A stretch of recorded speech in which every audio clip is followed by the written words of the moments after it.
আমি জানি না আপনারা যারা মানে ডিফেন্স করেন জাহেদ খানের হয়ে আমাকে ইনফ্যাক্ট আমি দেখি যে কিছু কমেন্ট করে না এখন তো নায়ক তুমি কে হ্যান ভাই আমি একজন নর্মাল মানুষ হিসেবে বলতেছি আপনি একজন বাংলাদেশের নায়ককে এইভাবে দেখতে চান তাহলে বাংলাদেশের ইন্ডাস্ট্রি কখনোই বড় হবে না বাংলাদেশের নায়ক তো জোকার হতে পারে না বাংলাদেশের নায়ক হিসেবে শাকিব খানের কথা বলেন আরফিন শুভর কথা বলেন আপনি সিয়াম আহমেদের কথা বলেন তারা তো অ্যাক্টিং করছে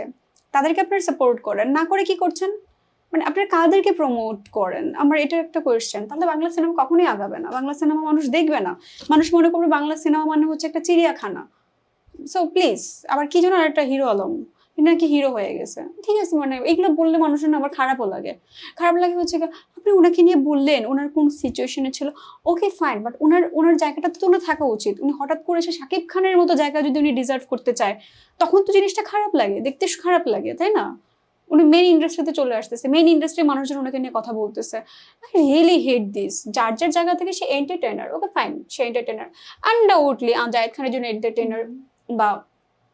হিরো আলম একজন এন্টারটেইনার কিন্তু তারা তো নিশ্চয় আর্টিস্ট বা হিরো বা এই কাতার তাদের নাম আসতে পারে না কখনোই আসা উচিত না এটা মানে ইনসাল্ট বাংলা ইন্ডাস্ট্রির জন্য যেমন একটা লজ্জাজনক বিষয়